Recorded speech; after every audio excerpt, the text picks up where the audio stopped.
말씀 같이 보겠습니다. 오늘 말씀 여기 또 제가 주보 종이로 된 것도 1절부터 얘기했는데 6절부터 8절까지입니다. 로마서 5장 6절부터 8절까지.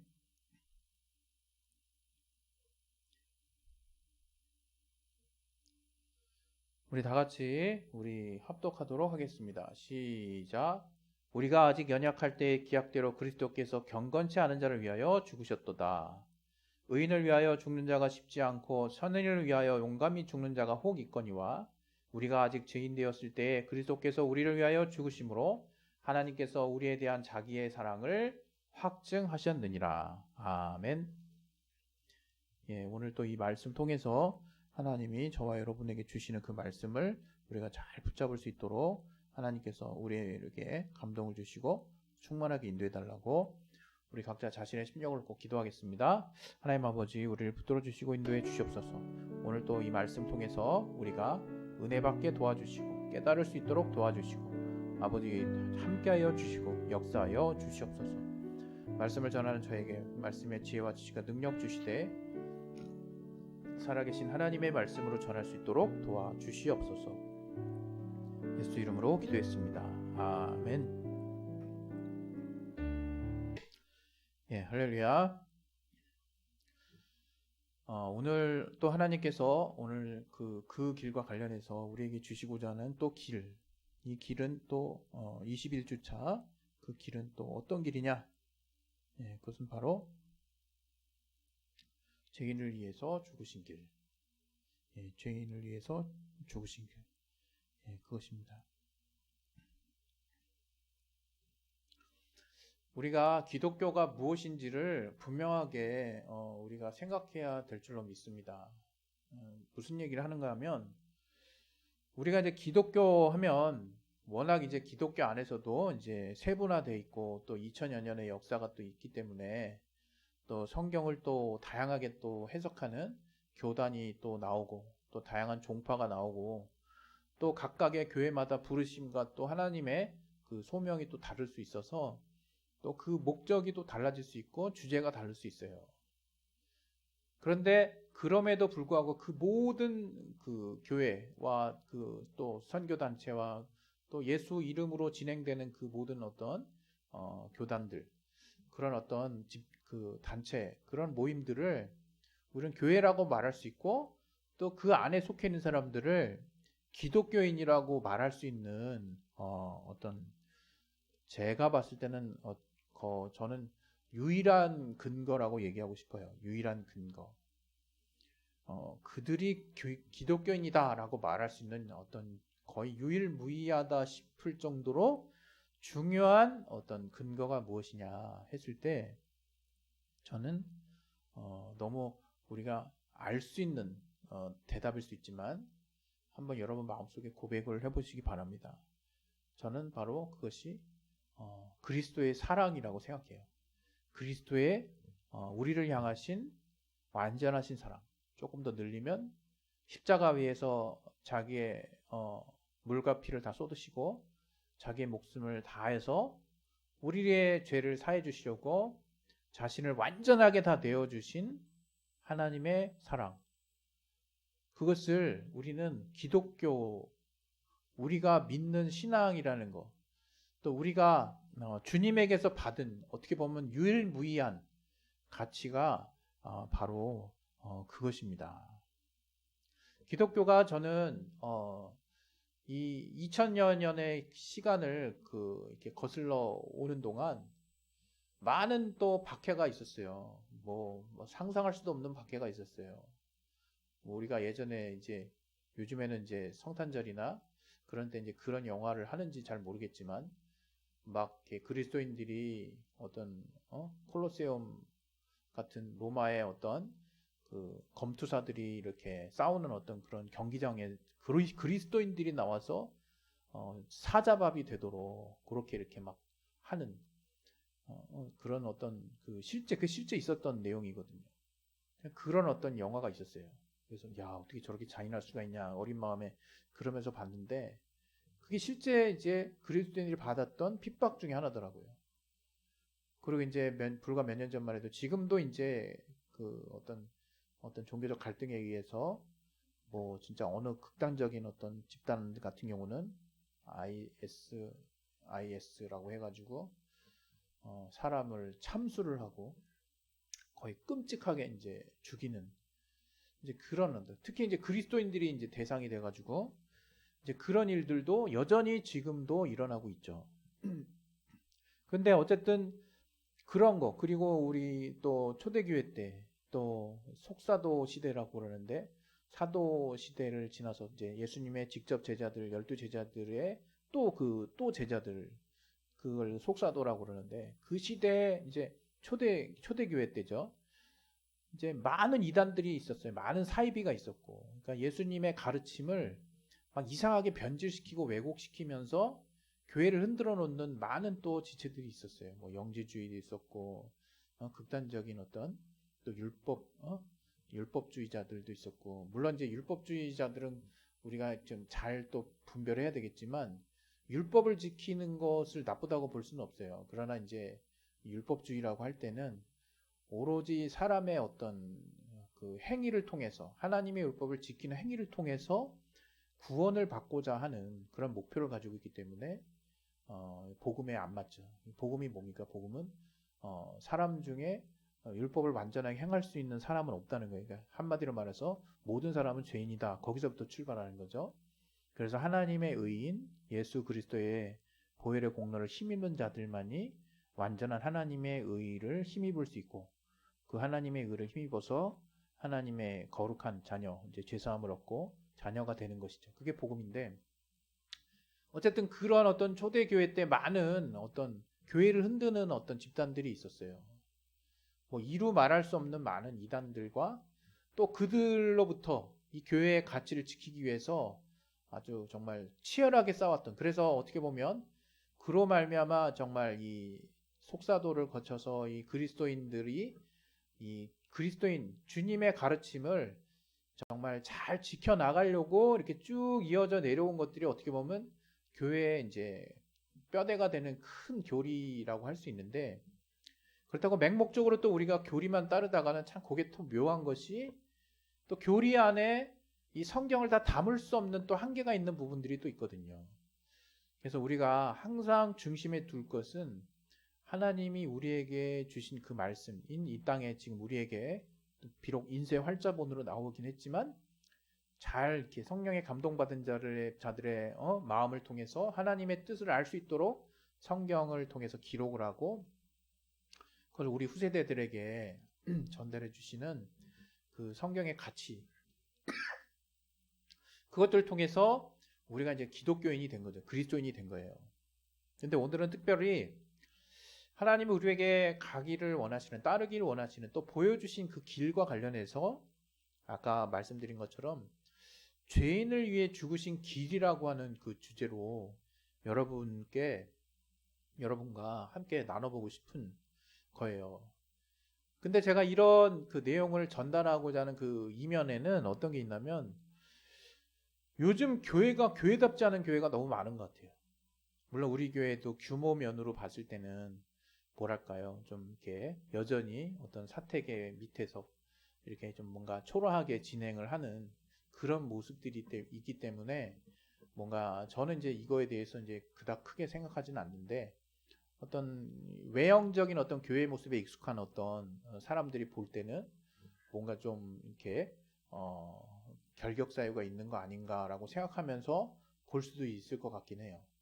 그러나 그런 어떤 외형적인 어떤 부분들을 이야기하려는 것이 아니라 그 교회의 가르침 또 그 교회의 뭐랄까요 이 성경을 통해서 그 담당하시는 이제 지도자분들 목회자들이겠죠 들이 가르치는 그 설교의 내용을 통해서 결국 교인들이 그리스도인으로서 더 온전하게 이제 변화되고 또 기독교인이라고 말할 수 있을 만한 이제 사람들이 되는 것인데 그런 기독교인다운 어떤 그 정말 기독교인을 만들어 우리가 이렇게 양육하는 데 있어서 과연 저 교회가 가르치는 가르침의 중심이 저 교회가 또 주창하는 목표가 정말 이게 교회라고 말할 수 있을까? 그리고 저런 것들을 더 우선시하는 어떤 가르침을 받아서 결국 그 안에 속한 그 교인들이 과연 그리스도인이라고 이렇게 자랑 삼아서 또는 당당하게 말할 수 있을까라고 했을 때 제 주관적인 판단에는 많이 혼탁해진 교회들이 정말 많은 것 같아요. 굉장히 그러니까 사입이라고 볼 수 있는 거죠. 이단과 사입이도 이제 조금 많이 다른데 뭔가 결국에는 구원이 없는 어떤 가르침을 전파했을 때는 그걸 이단이라고 하죠. 끝이 다르다는 얘기니까. 그 사이비는 뭔가 구원에 대한 이야기를 하는데 전혀 성경에서 말하고 있지 않은 것들을 이렇게 가르치면서 중심을 호도하는 거죠. 그래서 개인적인 사익을 취하고 그야말로 하나님이 크게 책망하실 만한 그게 경우에 따라서는 이단이 될 수도 있는 거고요. 그런 어떤 사이비적 요소를 그대로 가지고 교회를 진행하는 모습들이 참 많지 않나 그런 개인적인 생각을 해봅니다.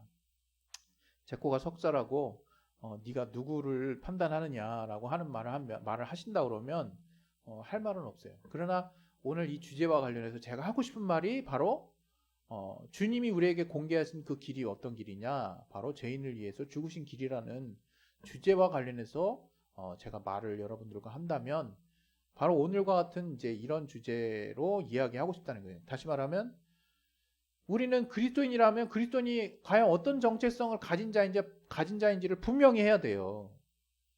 가장 쉽게 표현하면 예수 믿는 자죠. 그리스도인, 말 그대로 크리스찬, 예수에 미친 자라 그랬죠. 정말 그리스도 예수를 믿는 자가 그리스도인이에요. 가장 쉬운 표현이고 그걸 조금 풀면 어떻게 되느냐. 그리스도의 공로를 하나님의 의인, 예수 그리스도의 공로를 힘입어서 하나님의 자녀가 된 자. 그 사람들을 그리스도인이라고 말할 수 있지 않나 싶어요.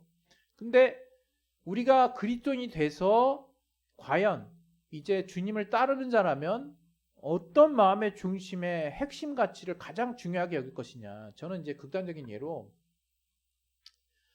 당신 예수 안 믿으면 지옥 가 이런 식으로 전도하는 분들이 있어요. 예. 그분의 전도 방식이 예수 안 믿으면 정말로 안 믿는다 그러면 성경이 말하기를 저 사람은 자기 의로 구원을 받으겠다는 얘기이기 때문에 이 세상에 의인은 없다 그랬잖아요. 그러면 하나님의 나라는 의인만 들어가는 곳인데 그 의인은 정말 그 사람이 예수의 공로를 힘입지 않는다고 한다면 하늘나라에 갈 수는 없겠죠. 그래서 뭐 그 말이 틀린 말은 아니죠. 그러나 그러면서 그 사람들의 그 마음에 어떤 마음이 있는 걸 봤냐면 적개심이 있는 거죠. 적개심. 예수를 안 믿는 것들, 저것들은 사람도 아니야. 이렇게 생각한 사람도 봤어요. 제가 이렇게 신앙생활 하면서. 실제로 예수 믿는 사람들이 예수 안 믿는 사람들을 거의 마치 과거에 이스라엘 그 유대인이 굉장한 그 자존심이 있었거든요. 하나님의 택한 백성이라 해가지고. 그러니까 그렇지 않은 그 이방인들을 거의 사람 취급을 안 했어요. 그래서 전쟁으로 인해서 포로 시기를 거쳐가지고 남유다와 북이스라엘이 이방의 침략을 받았단 말이에요. 뭐 아시리아라든가 바벨론 그들의 침략을 받아서 또 로마의 침략도 받고 페르시아의 침략도 받고 많은 침략을 받는 와중에서 어떻게 됐습니까? 본국에 있는 이스라엘 백성들이 의도치 않게 이방인들과의 결혼을 통해서 이제 정말 이제 혼혈이 나오는 거죠. 혼혈이. 그렇게 나온 자식들을 우린 사마리아인이라고 이제 이스라엘 사람들이 얘기했거든요. 사마리아인을 이스라엘 그 본국에 있는 사람들이 사람 취급을 안 했어요. 예배도 같이 못 드리게 하고, 그거에 대한 이제 예화가 많이 성경에 보면 또 나와 있는데, 그런 것처럼 자기는 뭐 그렇게 이렇게 깨끗하고 거룩하다고 의도치 않게 정말 어쩔 수 없는 나라의 국가적인 위기 상황에서 어쩔 수 없는 결과물로서 이제 태어난 아이들에 대해서 정말 사람 취급을 안 한 이제 사람들이 유대인인데 지금의 시기를 보면요. 기독교인들이 이게 뭐랄까요? 전도할 때도 우리 교인 만들어야지라고 하는 그 자기 교회의 그 뭐랄까요? 우선주의가 굉장히 세고요. 우리 목사님이 가르치는 거 최고야. 뭐 이런 식의 이제 얘기를 하면서, 물론 이제 하나님을 믿는 사람을 만든다는 게 어떤 큰 의미에서 나쁜 게 아니죠. 우리는 그런 전도의 사명이 있기 때문에 그리스도의 복음을 어떻게든 최대한 또 많이 알게 해야 되는 것이 또 우리의 사명입니다. 그러나 저들이 그 전도하는 그 과정 가운데 결과만 좋으면 된다라는 것을 가장 잘 적용하는 사람들이 혹시 기독교인이 아닌가, 그런 생각이 들어요. 왜냐하면 물론 이제 제가 이런 말을 하면서 또 더 많을 수 있는 선한 마음을 가지고 전도하시는 분들을 제가 이게 욕하거나 그분들의 어떤 그 하나님 앞에서의 선한 그 의지나 중심을 제가 훼손하고 싶은 마음은 없습니다. 그러나 그럼에도 불구하고 또 분명한 것은 그 와중에도 정말 어떤 교회의 이익을 위해서, 교회의 목표를 위해서 자기 사람들을 만드는 사람들이 여전히 많이 있거니와, 더 나아가서는 과연 저 사람이 그리스도인이 맞나 싶을 정도로 사람들과 이야기를 해보면 그 사람 안에 정말 주님이 우리에게 보여주신 헌신적인 그 사랑의 가치를 저 사람은 과연 어떻게 생각하나가 그냥 낱낱이 드러나는 거죠. 저 사람들의 말을 통해서. 물론 그렇게 드러난다라고 말하면서 저도 판단하는 거겠지만 참 되게 뭐랄까요, 이렇게 공허한 생각이 들 때가 있어요. 도대체 예수를 믿는다는 게 뭔지, 어쩔 때는 아직 예수에 대한 복음을 듣지 못하거나 예수의 교회를 이제 교회가 하도 그냥 못된 짓만 골라서 해가지고 마음에 이제 부정적인 생각이 가득한데, 그 사람은 그 사람의 실제 삶을 보면 참 정말 선한 양심이 살아있고 앞장서서 이렇게 뭐랄까요, 이렇게 굳은 일을 도맡아 하고, 또 자신의 주변에는 이웃들이 어떤 아픈 일이나 좀 힘든 일을 당하면 그들을 어쨌든 최선을 다해서 이렇게 구제하려고 하는 그런 어떤 마음을 쓰는 분들이 또 있다 이거예요. 저는 이제 그러한 어떤, 예전에는 예수 안 믿으면 구원 없어 그래가지고 그냥 짤 없이 그냥 죄송합니다. 그 어떤 여지 없이 그냥 돌아보지도 않았단 말이에요. 저가 이제 받으려고 하지도 않으면. 심지어 예수께서도 이제 전도하는데 만약에 받아들이지 않으면 발에 먼지를 떨어버리라 단호하게 얘기하셨으니까. 그렇게. 근데 결국 그 주님이 최종적으로 우리에게 보여주신 모습이 뭐냐? 그런 자신을 향해서 못을 받고 자신을 이제 죄인이라고 얘기하고 자기를 구원해봐라 하면서 이렇게 비난하고 침뱉고 채찍질하고 가시면류관을 씌우고 또 십자가를 끌게 하고 결국에는 십자가 위에 못을 받고 물과 피를 다 쏟게 하고 죽인 당사자인 우리 사람들을 위해서, 죄인인 우리들을 위해서 자신을 그냥 아낌없이 다 내놓으신 사랑을 저가 보여주신 거거든요. 그 그리스도인이다 하면요, 그냥 그리스도에 미친 사람이다 이렇게 딱 정리해서 그렇게만 생각할 것이 아니라 주님의 사랑에 미친 사람들인 거예요. 사실은 주님이 이런 말도 안 되는 사랑을 내게 하셨다니, 그게 함축되어 있는 거거든요. 사실은. 근데 지금의 교회나 지금의 어떤 일부 교회나 일부 교인들의 모습을 보면 저들은 자기 교인 만드는 거에는 관심이 많지만 교인 만드는 과정에 있어서 과연 저 사람을 자기 교회로 이끌어가는 그 마음 외에 다른 마음은 뭐가 있을까 싶을 정도로 인색하고, 또 그 사람의 어떤 인격이라든가 그 사람의 어떤 삶이라든가 그 사람의 어려움이라든가 그 사람의 형편에 대해서 전혀 고려하지 않고 그냥 오로지 좀 믿기만 하면 구원받는다. 이제 이런, 이제 어떻게 보면 이게 이제 이신칭이라고 하는 이제 교리화된 성경의 어떤 예수님의 말씀을 이렇게 교리화해서 이렇게 우리가 쉽게 이제 저들에게 전하는 과정에서 예수 믿으면 구원받아요, 이렇게 이제 그런 이제 대표 명제까지 나오게 된 꼴인데, 과연 그러냐 이거예요. 예수 믿으면 구원받는데. 그래서 예전에 제가 봤던 영화 얘기도 잠깐 했잖아요. 어떤 그 영화 지금 제목도 잘 기억이 안 나는데 어떤 여배우가 그 밀양이라는 어떤 영화였나?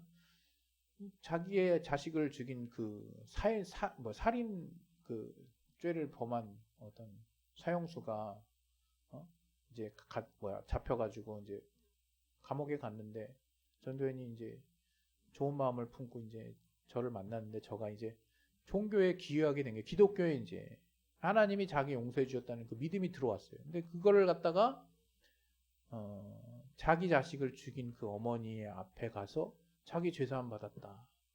자기 이제 천국 간다는 얘기를 이렇게 하는 거죠.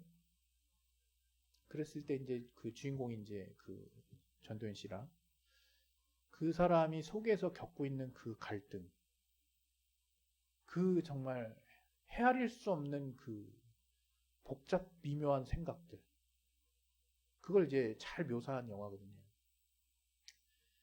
그걸 봐도 그렇고요. 과연 야고보서도 그렇죠. 물론 야고보서는 이게 우리가 인간의 공로가 개입되지 말아야 된다라고 하는 그게 도리어 독이 될 때가 있어요.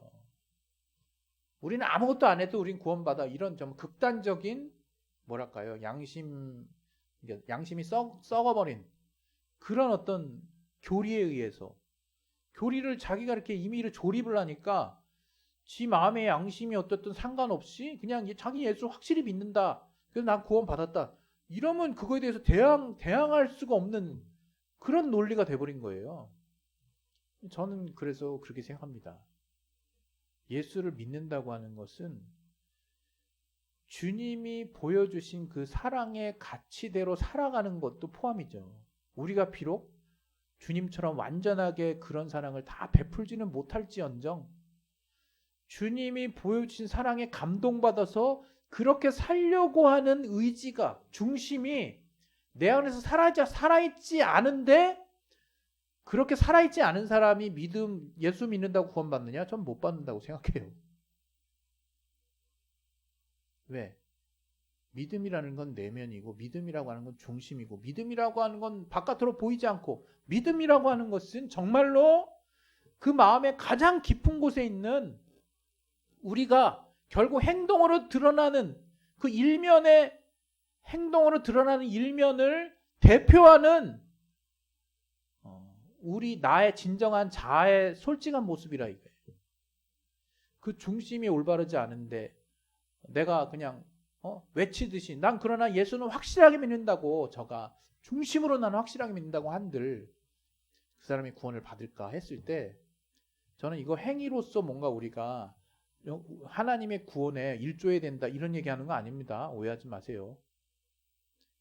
우리가 구원받는 것은 전적으로 주님의 공로에 의해서만 구원받아요.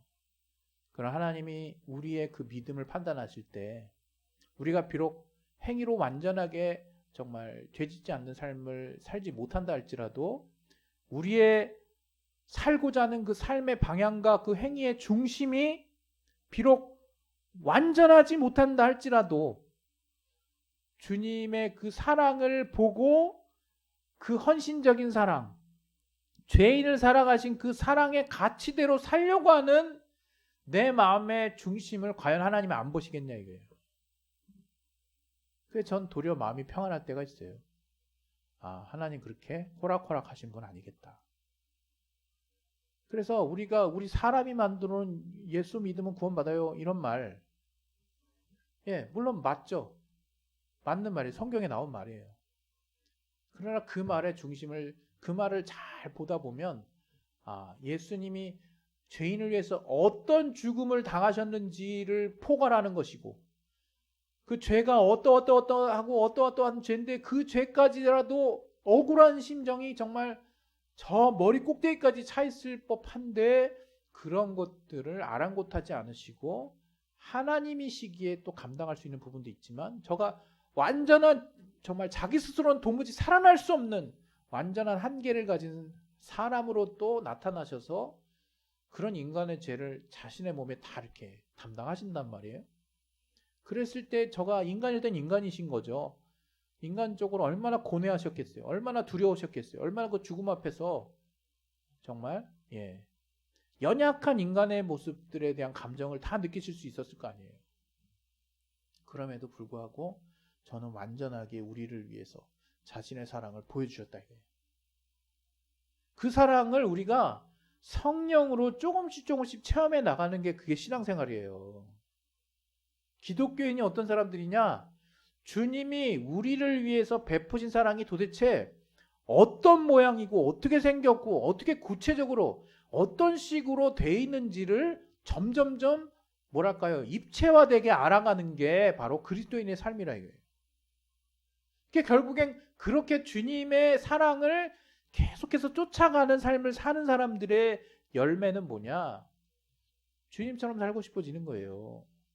주님처럼 나를 내어놓는 삶을 살고 싶어지는 것이고, 주님처럼 내가 그냥 바득바득 내 이익만 챙기는 것이 아니라 정말 내가 어떻게든 하나님이 내게 보여주셨던, 나를 정말 안아주셨던, 나를 구원하셨던 그 사랑을 내가 실감나게 깨닫고 느끼는 분량만큼 나는 다른 사람에게 그 주님의 사랑을 베푸는 거죠. 근데 이 시대 교회 중에 일부는 그냥 자기 교회의 가르침이 주님의 사랑보다 우위에 있는 것 같아요. 주님의 헌신적인 사랑은 자기 교회의 가르침이 완성된 이후에 그 안에서 진행돼야 된다. 뭐 그런 식으로 가르치는 것 같아요. 제가 그래서 예수 믿음 구원받는다는 말에 굉장한 뭐랄까요? 위기감을 느낍니다. 신앙인들이. 과연 그럴까? 제가 오늘 이 말하면서 이 설교하면서 이게 제가 이단으로 정죄받는 거 아닌가 싶어요. 그러나 제 마음의 중심을 잘 또 분별할 수 있으리라 믿습니다. 오직 구원은 예수 그리스도의 공로를 믿는 그 믿음 하나로 구원받는 거예요. 우리가 어떤 행위로 뭔가 보탤 수 있는 것 자체가 없어요. 그러나 우리가 그 믿는 믿음이 과연 하나님이 우리의 중심을 보신다고 하셨는데 우리가 장담할 수 있겠느냐 했을 때 우리는 매 순간 그런 하나님 앞에 정말 우리의 중심을 정말 보여드릴 수 있는 준비가 되어야 한다 이거예요. 그랬을 때 오늘 예수님께서 우리에게 이제 말씀하신 그 본문이 바로 이거예요. 주님이 우리에게 주신 사랑이 도대체 어떤 사랑이냐? 아주 편하게 우리가 알아듣기 좋게 설명하셨어요. 처음에 의인을 위해서 죽는 자가 쉽지 않거니와 얘기하셨어요. 의인이 여기 뭡니까? 제가 의인을 찾아봤는데 의인은 헬라어로 디카이오스라는 헬라어를 썼어요. 근데 거기서 그 디카이오스라는 뭐냐? 법대로 지키는 자예요. 법을 잘 지키는 자예요. 그러니까 올바른 사람이야. 하나님의 법이겠죠. 여기서 법은 하나님 법. 그 올바른 가치를 잘 지켜가지고 사는 사람이에요. 그 사람들이 그 사람을 위해서 뭔가 죽어야 되는 상황이 벌어졌을 때 그래도 쉽지 않다 이거. 저 사람 굉장히 올바른 사람, 저 사람 정말 의로운 사람인데 내가 저 사람과 정말 죽음에 동참할 수 있나? 쉽지 않다는 거예요. 우리 인간이. 합당한 이유가 있었는데. 그리고 두 번째, 선인. 여기서 선인에 썼을 때 아가도스라는 이제 헬라어를 썼는데 이 선인은 말과 착할 선자 이제 한자어로는 착할 선자잖아요. 그러니까 좋은 사람에 선한 사람. 근데 여기서는 그 뜻을 이제 함축하는 거 보면 훌륭한 사람. 그러니까 전인격적으로 굉장히 훌륭하고 탁월하고 본이 되고 정말 감동받는 사람인 거예요. 훌륭한 사람인 거예요. 거기에 오름의 가치도 포함되어 있겠죠. 그런 선한 사람을 봤을 때 그 사람, 이 사람 위해서 내 한 목숨 바치리라. 그렇게 바친 사람이 가끔 있다는 거. 가끔 있다. 예수님의 설명은. 그런데 지금 예수님의 죽음은 어떤 죽음이냐? 정말 내가 너를 위해서 죽으면 내가 정말 내 손에 장을 지낸다.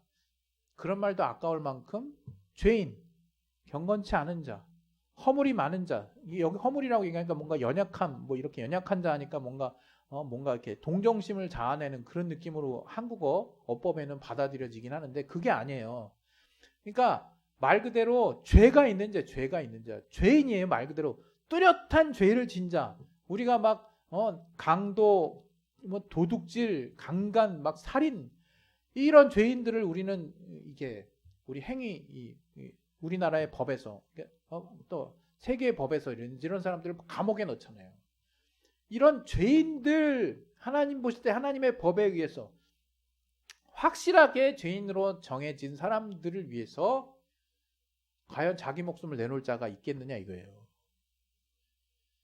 이게 참 되게 어려운 게 바로 이것을 깨닫는 것이 그리스도인의 삶이에요. 이것을 깨닫게 해주는 것, 성령께서 도와주시는 거지만, 성령께서 결국 깨닫게 하시는 거지만, 이런 깨달음을 통해서 그 하나님께 이런 하나님의 그 헌신적인 사랑을 전달하는 사람들이 그리스도인이에요. 이게 그리스도인의 정체성이에요. 그래서 죄인을 위해서 죽으신 길을 따라가는 자들이, 그 따라간다는 게 우리도 대신 막 죽는데 이렇게 막 행위로 완전하게 따라갈 수 있다, 뭐 그걸 말하는 건 또 아니죠. 그러나 그런 주님의 사랑을 나의 가장 중심의 핵심 가치로 여기고 사는 사람들이 그리스도인이라 이거예요. 제가 이렇게까지밖에 얘기를 못하겠네요. 그래서 오늘 우리가 이제 제가 여러분에게 결국 최종적으로 드리고 싶은 말씀은, 기독교가 무엇인지, 교회에 다니는 이유가 뭔지, 내가 그리스도인이면 도대체 어떤 정체성을 가져야 되는지 오늘 딱 한마디로 정의하는 거예요. 뭐예요? 네. 정말 주님이 우리에게 주신 사랑을 베풀 수 있는 자, 그 자가 그리스도인이라 이거예요. 우리 시간에 예수여 한번 하나씩 기도하겠습니다. 예수여, 하나님 아버지, 오늘 그리스도인의 삶을 고민하게 하여 주시고, 주님께서 과연 어떠한 자가 그리스도인이라 말씀하시는지 주님 우리에게 말씀하시기를, 죄인을 위해서 자기의 생명을 다 아낌없이 주신 주님의 그 헌신적인, 그 희생적인 사랑을 성령 안에서 체험하게 하기를 원하시오니 우리가 그 사랑 알게 도와주시옵소서. 예수 이름으로 기도했습니다.